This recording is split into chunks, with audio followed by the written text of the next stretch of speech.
प्यारे बच्चों, शुभ प्रभात। मैं सुमन आप सबों का हिंदी की कक्षा में स्वागत करता हूँ। बच्चों, आप अपने स्क्रीन पर एक चित्र देख रहे होंगे। इस चित्र में आप क्या देख रहे हैं? बिल्कुल सही। इस चित्र में एक कुम्हार है। कुम्हार क्या करता है? मिट्टी के बर्तन बनाता है, तरह तरह के सामान बनाता है। इस चित्र में कुम्हार क्या क्या बना रहा है? हाँ, मिट्टी के मटके, मिट्टी के दिए और तरह तरह के सामान। बच्चों, क्या आप इन चीज़ों का इस्तेमाल अपने घरों में करते हैं? बिल्कुल करते होंगे। आप पानी पीने के लिए मिट्टी का मटका इस्तेमाल करते हैं, घर में दीप जलाने के लिए मिट्टी के दियों का इस्तेमाल करते हैं। अभी अभी कुछ दिन पहले दिवाली ख़त्म हुई है, उसमें आपने ढेर सारे मिट्टी के दिए जलाए होंगे। ये दीपों की लड़ियाँ कितनी सुंदर लग रही थी। तो बच्चों, आज के वैज्ञानिक युग में भी हम अपनी माटी में रची बची संस्कृति से लगाव रखते हैं। माटी की आकर्षक कलात्मक सजावटी वस्तुएं और शिल्प कला के अद्भुत नमूने माटी के साथ हमारे गहरे रिश्तों को उजागर करते हैं। तो आज हम माटी का मनुष्य से रिश्ते के संबंध में एक पाठ का अध्ययन करते हैं, जो पाठ 12 है, और इस पाठ का नाम है फिर उठती है माटी की लौ। यह पाठ प्रयाग शुक्ल द्वारा रचित है और इसमें उन्होंने मिट्टी से मनुष्य के गहरे संबंध का, मिट्टी से मनुष्य के गहरे लगाव और प्रेम का संबंध बड़े ही सुंदर ढंग से चित्रित किया है। तो आइए इस पाठ का शुरुआत करते हैं।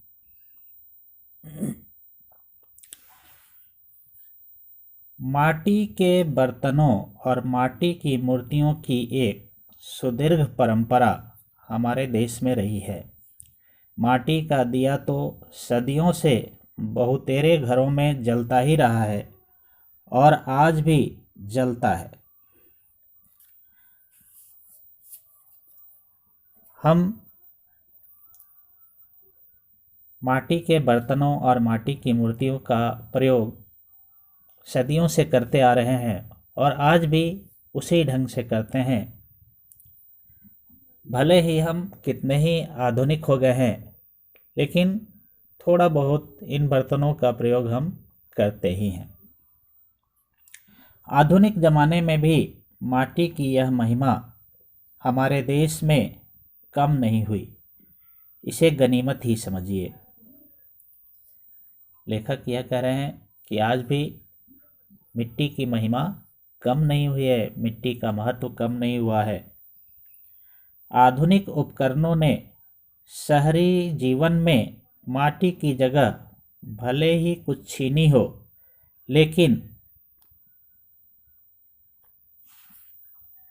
यहाँ भी कम से कम पानी से भरा मटका अभी भी बचा हुआ है, जिसका पानी पीना बहुतों को अच्छा लगता है। आपको भी अच्छा लगता है मिट्टी के मटकों का पानी पीना गर्मी के दिनों में? तो ये हमारा देहाती फ्रिज का काम करता है। इससे पानी ठंडा रहता है और इसका स्वाद भी अच्छा आता है। माटी के गमले भी क्या शहर, क्या गांव, सब जगह दिखाई पड़ते हैं। मिट्टी के गमले में हम लोग क्या करते हैं, फूल पौधे लगाते हैं जो हमारे घर की सुंदरता को बढ़ाती है। दिल्ली जैसे शहर की ही बात करें तो हर गली मोहल्ले में रेहड़ी पर मिट्टी के गमले बेचने वाले मिल जाएंगे। माटी की सजात्मक वस्तुएं भी शहरों में काफ़ी बिकने लगी हैं। लेखक यहाँ कह रहे हैं कि दिल्ली जैसे शहर में या और भी बड़े बड़े शहरों में जहाँ आधुनिक समाज रहता है और मिट्टी से उनका लगाव अभी भी कम नहीं हुआ है, और यही कारण है कि मिट्टी के गमले वहाँ भी बिकते हैं, मिट्टी के घड़े वहाँ भी बिकते हैं, जिसमें ठेला पर रेहड़ी पर लेकर कुंभकार लोग अपने कला को घुमा घुमा कर लोगों के उपयोग हेतु बेचते हैं।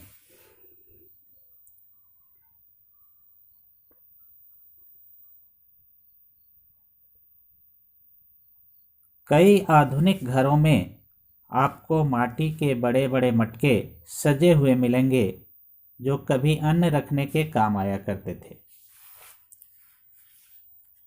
आज भी बड़े बड़े घरों में, आधुनिक घरों में, शहरों में मिट्टी के बड़े बड़े घड़े आपको दिखेंगे जो पहले के ज़माने में या प्राचीन समय में लोग उसमें अनाज रखा करते थे।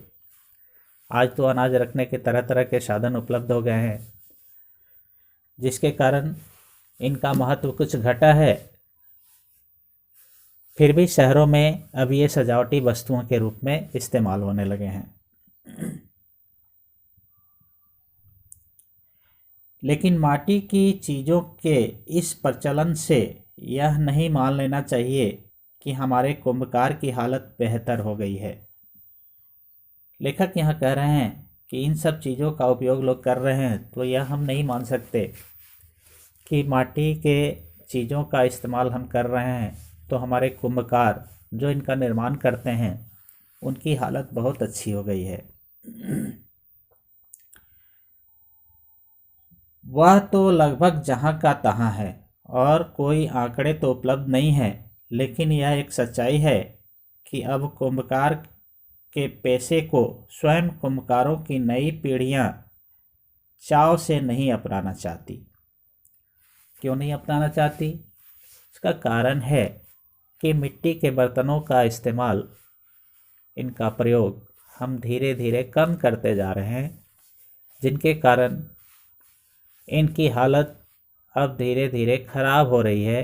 इनके आजीविका का साधन धीरे धीरे घट रहा है और यही कारण है कि कुंभकारों की नई पीढ़ियाँ अर्थात कुंभकारों के नए बच्चे, कुम्हारों के नए बच्चे अब मिट्टी के बर्तन बनाने का काम या मिट्टी की सजात्मक वस्तुएं बनाने का काम धीरे धीरे छोड़ना चाहती हैं, क्योंकि इस पेशे में पैसे की कमी हो रही है। तो हमें क्या करना चाहिए? हमें यथासंभव इनका प्रोत्साहन करने के लिए, इनको बढ़ावा देने के लिए इनके द्वारा बनाई गई वस्तुएं, बर्तनों और सजात्मक सामानों को खरीदना चाहिए और इनके साथ ज़्यादा मोल भाव नहीं करना चाहिए, तभी इनकी कला आगे जीवित रह पाएगी। यह भी एक सच्चाई है कि और चीज़ों की कीमतें चाहे कितनी भी बढ़ी हों, लेकिन मिट्टी के बर्तनों और मिट्टी से बनाई गई चीज़ों की कीमतें बढ़ी भी हैं तो बहुत ज़्यादा नहीं। कभी लेखक यहाँ कहना चाहते हैं कि महंगाई बढ़ी है, हर वस्तु की कीमत बढ़ी है, लेकिन मिट्टी से बने सामानों की कीमत उतनी नहीं बढ़ी है जितनी कि अन्य वस्तुओं की कीमत बढ़ी है, और यही कारण है कि इन कुंभकारों की हालत खराब हो रही है। हम सबके मन में रहता है कि क्या हुआ, यह माटी का ही तो है। कुछ दिनों पहले मेरे एक मित्र अपने लिए माटी के कुछ गमले खरीद रहे थे और 7-8-10 रुपए के गमलों की कीमत भी वह आदतन कम करा रहे थे। इस पर उनकी बेटी ने धीरे से कहा, इतनी कीमतें क्यों कम करा रहे हैं? मुझे उसकी यह बात अच्छी लगी। आमतौर पर कुंभकार के हिस्से में सचमुच बहुत थोड़ी ही सी राशि आती है, पर सच पूछिए तो बहुत ज़्यादा राशि की उम्मीद वह कभी करता भी नहीं रहा। हमारे देश समाज में उसकी भूमिका सचमुच अद्भुत रही है। लेखक कहना चाह रहे हैं, अपने एक मित्र का उदाहरण उन्होंने दिया है। उनके मित्र एक बार कुछ मिट्टी के गमले खरीद रहे थे और 7-8-10 रुपये में मिलने वाले गमले का मूल्य भी वह अपनी आदत के अनुसार मोल भाव करके कम करा रहे थे। इस पर उनकी बेटी ने कहा कि क्यों इनकी कीमतें कम करा रहे हैं। यह बात लेखक को बहुत अच्छी लगी, क्योंकि कुंभकार या कुम्हार अपने बर्तनों की कीमत वैसे भी कम रखता है और उसमें भी हम उसकी कीमतें कम कराकर उसे कम मुनाफा देंगे तो वह इस पेशे को धीरे धीरे छोड़ता जाएगा, उसका भरण पोषण करना मुश्किल हो जाएगा। और यही कारण है कि लेखक इसमें कह रहे हैं कि उस अपने मित्र की बेटी की बात उनको बहुत अच्छी लगी और कुंभकार लोग वैसे भी ज़्यादा मूल्य अपनी वस्तुओं का नहीं रखते।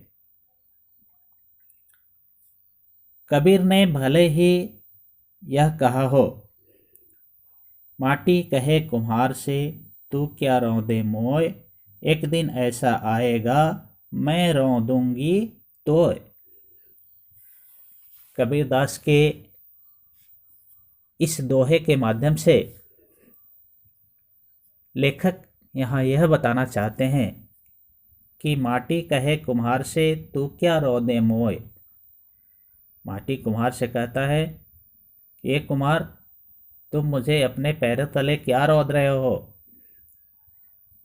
अर्थात कुम्हार जब मिट्टी तैयार करता है, बर्तन बनाने के लिए गीली मिट्टी तैयार करता है, तो उसे अपने पैरों से मसल मसल कर मुलायम बनाता है, ताकि उसकी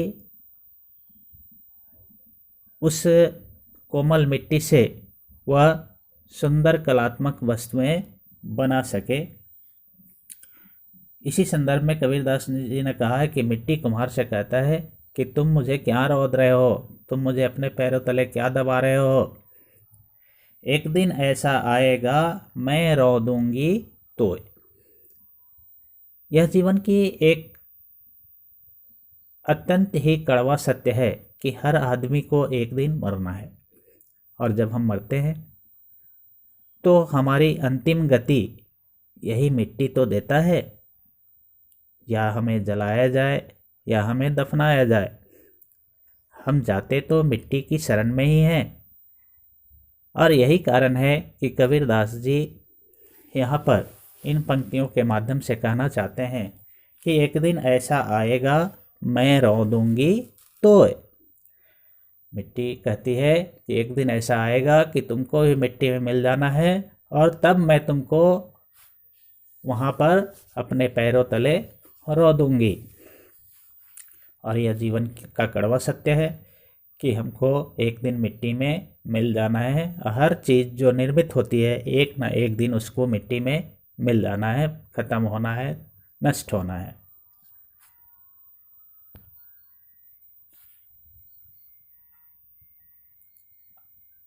अब आगे, लेकिन कुम्हार ने माटी से अपना रिश्ता कभी अहंकार वाला बनाया ही नहीं। उसका रिश्ता तो इसके साथ एक बहुत गहरे लगाव और प्रेम का रहा है। बिना उस प्रेम और लगाव के माटी की मूर्तें संभव ही कहाँ होती। कुंभकार की माटी ने इस देश में एक से एक चमत्कार प्रस्तुत किए हैं। बंगाल के बिष्णुपुर के टेराकोटा के मंदिर हों या बांकुड़ा के घोड़े या फिर दुर्गा और काली की प्रतिमाएं बहुत बड़े आकार में भी कुंभकारों और शिल्पियों ने अद्भुत अद्भुत चीज़ें माटी से ही बनाई हैं। लेखक यहाँ यह कहना चाह रहे हैं कि कुम्हार का जो रिश्ता है वो माटी से कभी अहंकार वाला नहीं होता। वह तो माटी से बड़ा ही गहरा लगाव और प्यार रखता है, तभी तो वह इस माटी से सुंदर सुंदर चीज़ों की रचना कर देता है। तरह तरह के बर्तन, तरह तरह के डिजाइन वाले सामान, तरह तरह की सजात्मक वस्तुएं, कलात्मक वस्तुएं वह इन मिट्टी से बना देता है। इसी संदर्भ में लेखक कह रहे हैं कि चाहे बंगाल के बिष्णुपुर में स्थित टेराकोटा के मंदिर हों, या बंगाल के बांकुड़ा के घोड़े, या फिर बंगाल में बनाई जाने वाली दुर्गा या काली की प्रतिमाएं, और बंगाल के कलाकार दशहरा के दिनों में दुर्गा पूजा के अवसर पर घूम घूम कर पूरे देश में माँ दुर्गा की प्रतिमा का निर्माण करते हैं, जो कि इस मिट्टी के द्वारा ही बनाया जाता है। और जब ये प्रतिमाएं बनकर तैयार होती हैं तो लगता है साक्षात कोई देवी सामने खड़ी है और हमसे बातें कर रही हैं। तो ये कुम्हार से मिट्टी का बड़ा प्रेम वाला रिश्ता है। अब आगे देखते हैं। माटी से बर्तन, मूर्तियाँ और सजात्मक वस्तुएं ही नहीं बनती रही हैं, माटी के खिलौनों की भी एक बड़ी दुनिया रही है और है। मृच्छकटिकम यानी मिट्टी की गाड़ी का वर्णन हमारे साहित्य और व्याख्यानों में तो रहा ही है। इस गांव में धूल से सने बच्चे सचमुच खींचकर खुश होते रहे हैं। इन पंक्तियों में लेखक यह बताना चाह रहे हैं कि मिट्टी से, माटी से बहुत सारी चीज़ें बनती हैं। माटी से बर्तन बनता है, मूर्तियाँ बनती है, सजावटी सामान बनते हैं, मिट्टी का खिलौना भी बनता है जिससे बच्चे खेलते हैं। मृच्छकटिकम यानी मिट्टी की गाड़ी का वर्णन हमारे पुराने साहित्यों में भी मिलता है, जिसे गांव में धूल से सने हुए बच्चे खींचते हैं और खींच खींच कर खुश होते हैं, खेलते हैं। अब आगे देखते हैं। दिवाली आ रही है, बिजली के लट्टुओं और मोमबत्तियों की जगमगाहट के बीच अभी भी संभवतः माटी के दिए ही सबसे ज़्यादा दिखाई पड़ेंगे। चाहे धनी हो या निर्धन, माटी का दिया वह घर में रखना चाहता है। पता नहीं ये दिए कितने लाख या करोड़ हर साल बनते होंगे। लेखक इसमें कहना चाह रहे हैं कि दिवाली आ रही है और बाजार में बिजली के बल्बों और मोमबत्तियों की भरमार है, फिर भी संभवतः मिट्टी के दिए ही सबसे ज़्यादा दिवाली में दिखाई पड़ते हैं। चाहे धनी व्यक्ति हो, चाहे गरीब व्यक्ति हो, हर आदमी मिट्टी के दियों को अपने घर में रखना चाहता है और हर साल दिवाली के अवसर पर पता नहीं कितने लाखों करोड़ों ये दिए बनते हैं। अब आगे देखते हैं।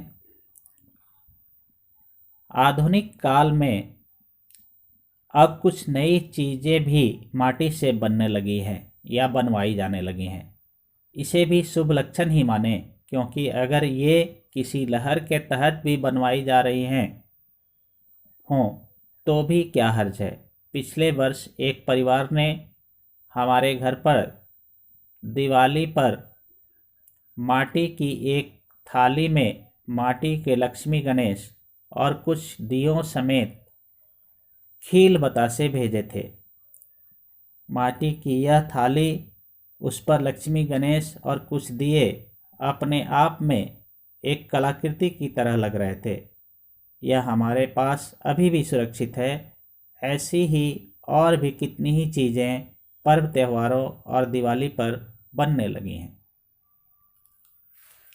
लेखक इन पंक्तियों के माध्यम से कहना चाह रहे हैं कि आज के समय में भी बहुत सारी नई चीज़ें मिट्टी से बनने लगी हैं या बनवाई जाने लगी है। इसे शुभ लक्षण ही माना जा सकता है। कुम्हारों के लिए यह एक अच्छा भविष्य माना जा सकता है, एक अच्छी शुरुआत मानी जा सकती है, क्योंकि इनके माध्यम से हमारे कुम्हार भाइयों का जीवन स्तर कुछ ऊंचा होगा, उन्हें ज़्यादा काम मिलेंगे और उनकी आर्थिक स्थिति सुदृढ़ होगी। लेखक इसमें कह रहे हैं कि पिछले साल दिवाली के अवसर पर उनके घर एक उपहार आया था। वह उपहार क्या था? एक मिट्टी की थाली में लक्ष्मी गणेश की मूर्ति स्थापित थी और उसमें कुछ दिए भी थे जो अपने आप में एक कलाकृति की तरह लग रहे थे। लेखक ने उनको अभी भी सुरक्षित रखा हुआ है और यह बताता है कि माटी से हमारा लगाव कितना गहरा है। इस बीच दूर दराज के आदिवासी और ग्रामीण इलाकों में उन कलाकारों की खोज खबर भी काफ़ी ली गई है जो माटी के अप्रतिम काम करते रहे हैं। लेखक इसमें कह रहे हैं कि दूर दराज में, आदिवासी इलाकों में, ग्रामीण क्षेत्रों में बहुत सारे कलाकार रहते हैं जिनके अंदर बहुत सारी प्रतिभा है। वो मिट्टी से कितनी ही अद्भुत चीज़ें बनाते हैं और बना सकते हैं, उनको बढ़ावा देने की आवश्यकता है। इस संदर्भ में अब कलाकारों की खोज खबर ली जा रही है, उनकी सुधि ली जा रही है, उनका पता लगाया जा रहा है और उन्हें प्रोत्साहन दिया जा रहा है। इनके बनाए अद्भुत चित्रों, भित्ति चित्रों और मूर्ति शिल्पों की एक बहुत बड़ी दुनिया सामने आई है। यह दुनिया अपने रंग रूप में ही नहीं बड़ी है, उस अद्भुत सौंदर्य बोध में भी बड़ी है जिसे हमारे लोक मानस ने सदियों से में अर्जित किया है। माटी की मूर्तियां बनाने वाले हमारे कई कलाकार भारत महोत्सवों में, विदेश में भी हो आए हैं और अपनी कला में उन्होंने विदेशी दर्शकों को भी चमत्कृत किया है। पर यह तो संयोग मात्र था, वे अपनी कला का सृजन किसी प्रलोभन में नहीं करते रहे हैं। इन पंक्तियों के माध्यम से लेखक यह कहना चाह रहे हैं कि जो दूर दराज ग्रामीण क्षेत्रों में, आदिवासी क्षेत्रों में बहुत सारे कुंभकार, बहुत सारे कुम्हार कलाकार रहते हैं जिनके पास अद्भुत प्रतिभा है और ये अपनी प्रतिभा के बल पर अद्भुत चित्र, मूर्ति शिल्प और न जाने कितनी ही सौंदर्य बोध की चीज़ें, सुंदरता की चीज़ें, साज सज्जा की चीज़ें बनाते हैं। और ये एक दिन में संभव नहीं हुआ है, इसे विकसित होने में सदियों लगे हैं, सैकड़ों साल लगे हैं। और माटी की मूर्तियां बनाने वाले कई कलाकार भारत महोत्सव में विदेश भी जाते हैं और वहाँ सम्मानित होते हैं और वहाँ अपने कला से लोगों को चमत्कृत कर देते हैं, लोगों को आश्चर्य में डाल देते हैं। लेकिन वो अपनी कला का सृजन, मतलब वो अपनी कला को किसी प्रलोभन में नहीं बनाते हैं। वो उनके अंदर की प्रतिभा है, अंदर का प्यार है जो उनके हाथों द्वारा रचित होता है और हमारे सामने एक सुंदर कलात्मक चित्र के रूप में, कृति के रूप में उभर कर सामने आता है। सच्चाई तो यह है कि वे स्वयं उसे कला भी नहीं मानते रहे हैं, अपने जीवन का ही एक अभिन्न अंग मानते रहे हैं। संग्रहालयों और एम्पोरियमों में पहुंचकर वे भले थोड़ा बहुत अलग ढंग से सोचने लगे हों, पर मूल रूप से तो उनमें माटी ही बसी है। लेखक यहाँ कह रहे हैं कि सच्चाई यह है कि ये कुम्भकार, ये कुम्हार, ये शिल्पकार अपने आप को, अपने बनाई गई कृति को कला भी नहीं मानते। ये तो उनके दिनचर्या का अभिन्न अंग मानते हैं। उन्हें लगता है कि यह तो मेरा रोज का काम है। जब ये वस्तुएं संग्रहालयों या एम्पोरियमों में पहुंचती है तो वहां पहुंचकर ये बहुत थोड़े अलग अंदाज से सोचने लगे हों, पर मूल रूप से उनमें माटी ही बसी है और वो माटी के बारे में ही सोचते हैं। आगे, उड़ीसा में बनने वाले खपरेलों में चिड़ियों की आकृतियां देखकर शहरी दर्शक भले ही चकित और विस्मित होते हों, पर जहां वे बनती हैं वहां बनाने की शुरुआत बड़ी सहजता से हुई थी। माटी की चीज़ों की यह एक विशेषता है कि वे अधिक दिनों तक नहीं टिकती, पर माटी की वे चीज़ें जो अच्छी तरह पका ली गई हों, वे तो सैकड़ों साल भी चल जाती हैं। शौक की खुदाई में माटी की जो नन्ही नन्ही मूर्तियाँ और सजात्मक चीज़ें मिली थी, वे मथुरा के संग्रहालय में सुरक्षित हैं और देशी विदेशी दर्शकों को मुग्ध करती रही हैं। माटी की वस्तुओं का कारोबार अब कुछ ज़्यादा बढ़ा है और कुछ चीज़ें तो विदेश भी जाने लगी हैं। कई नए मेले भी शुरू हो गए हैं जो माटी की वस्तुओं को प्रमुखता देते हैं। सूरजपुर का मेला एक ऐसा ही मेला है जो प्रतिवर्ष दिल्ली के पास लगता है। दूसरा उदयपुर के पास शिल्पग्राम का वार्षिक मेला है। पर माटी की चीज़ें तो इस देश में सदियों से मेलों में बिकती रही हैं। कोई ऐसा मेला न होगा जहां माटी से बने खिलौने या माटी से बनी मूर्तियां बिक्री के लिए न आती रही हों। इन पंक्तियों में लेखक यह कहना चाहते हैं कि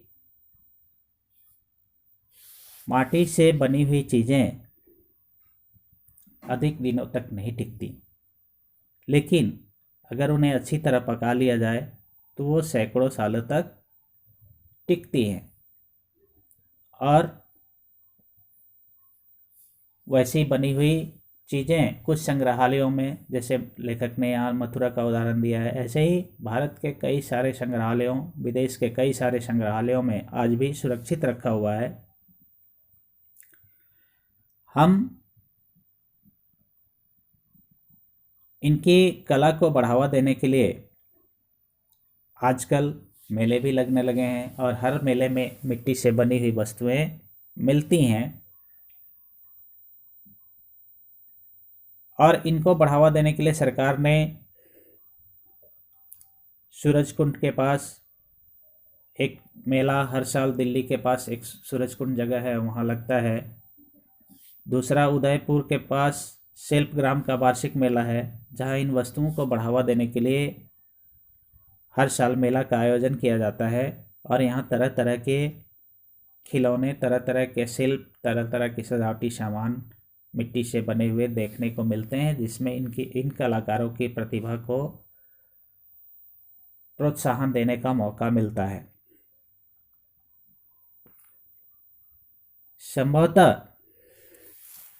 देश में कोई ऐसा गांव न होगा जहां कुम्भकारों का घर न रहा हो और उसके घर के पास ही एक आवा न रहा हो।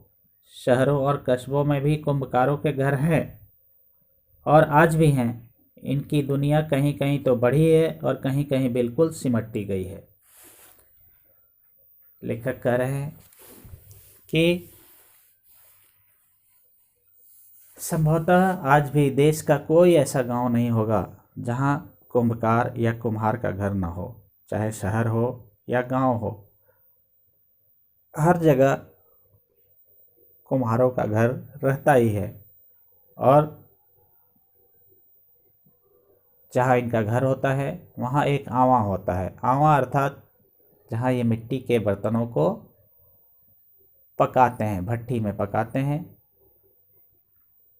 ताकि वो ज़्यादा समय तक टिकाऊ रह पाए।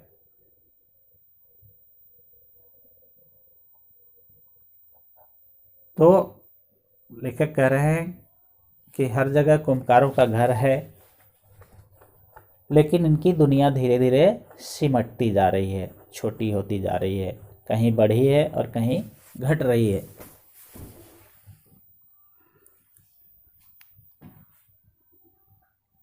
माटी के कुल्हड़ों की जगह कागज के गिलास आ गए, पर बंगाल से लेकर देश के अनेक प्रदेशों में चाय की दुकानों पर आज भी छोटे बड़े कुल्हड़ों में चाय मिलती है।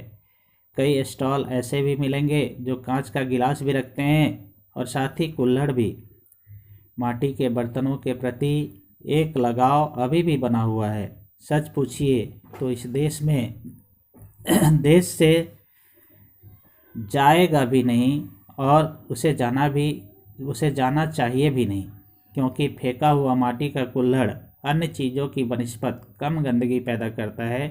ज़्यादा से ज़्यादा वह टूट फूट कर अपने कुछ टुकड़े रास्ते में छितरा देता है, जो अंततः माटी में ही मिल जाते हैं।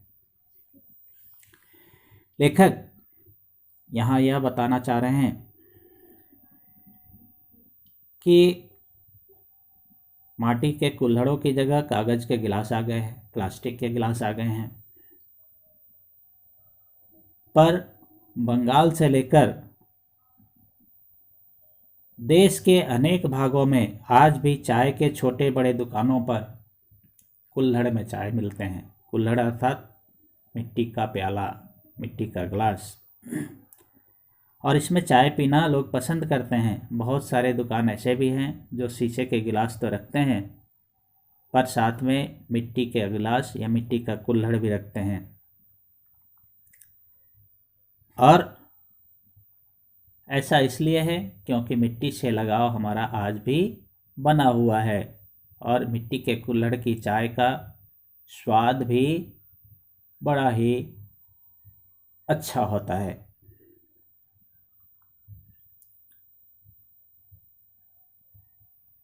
लेखक कहते हैं कि सच पूछिए तो यह हमारा मिट्टी के बर्तनों के प्रति एक लगाव ही है, जो इस देश से जाएगा भी नहीं और जाना भी नहीं चाहिए, क्योंकि यह अन्य चीज़ों के बनिस्बत बहुत कम गंदगी फैलाता है।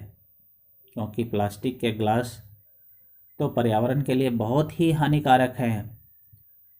इसे नष्ट होने में सैकड़ों हजारों साल लग जाते हैं, और ये प्लास्टिक के गिलास नष्ट भी होते हैं तो जहाँ ये मिट्टी में दबते हैं वहाँ की मिट्टी को जहरीला बना देते हैं।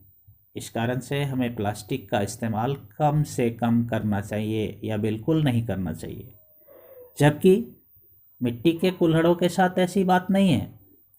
मिट्टी के कुल्हड़ टूट फूट कर रास्ते में छितरा सकते हैं, पर अंततः धीरे धीरे ये गलकर फिर से मिट्टी में मिल जाते हैं और फिर से मिट्टी बन जाते हैं, जो हमारे पर्यावरण के लिए बहुत ही अच्छे हैं।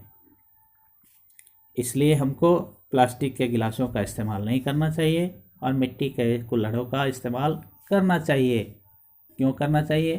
क्योंकि इससे हमारे कुम्हार भाइयों का जीवन भी अच्छा चलेगा, उनकी रोजी रोटी चलती रहेगी और हमारे पर्यावरण को नुकसान भी कम होगा।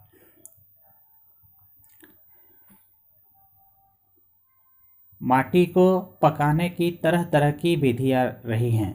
अलग अलग जगहों की माटी के गुण दोष भी बहुत से बताए गए हैं। कुछ इलाकों की काली मिट्टी से बनने वाले बर्तनों का एक अपना ही स्वरूप है। बहुत परिष्कृत ढंग से पका ली गई चीज़ें सिरेमिक या स्टीडियो पॉटरी के क्षेत्र में आ जाती हैं, पर अंततः हैं तो वे माटी की ही। लेखक यह बता रहे हैं कि मिट्टी के बर्तनों को पकाने की अलग अलग विधियां हैं और अलग अलग जगह की मिट्टी के गुण दोष भी अलग अलग हैं। कुछ इलाकों में काली मिट्टी से बनने वाले बर्तनों का एक अपना ही संसार है, अपना ही स्वरूप है। और जब इनको बहुत अच्छे ढंग से पका लिया जाता है, बहुत परिष्कृत ढंग से, बहुत आधुनिक ढंग से पका लिया जाता है, तो ये चीज़ें सिरेमिक या स्टूडियो पॉटरी के नाम से जानी जाने लगती है और इनकी कीमत बढ़ जाती है, इनकी सुंदरता बढ़ जाती है। पर ये भी हैं तो वास्तव में मिट्टी ही की बनी हुई।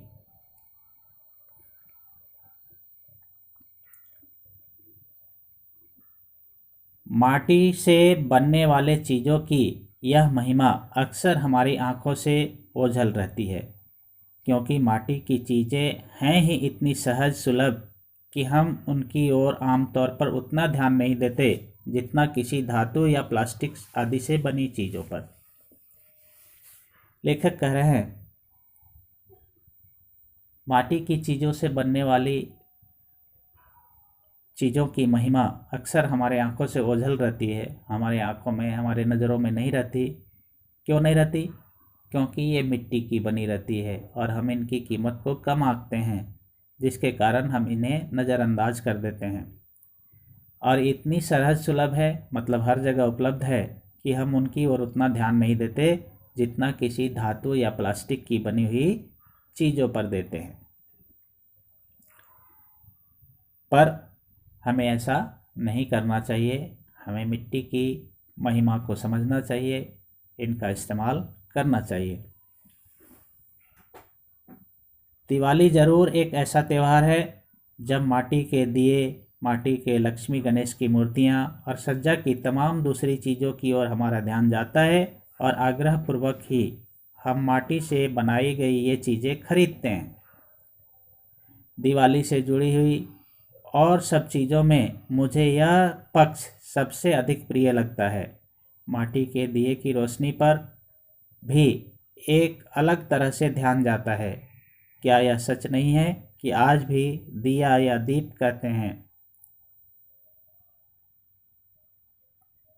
आज भी दिया या दीप कहते ही हमारे मन में माटी के दिए का चित्र उभरता है।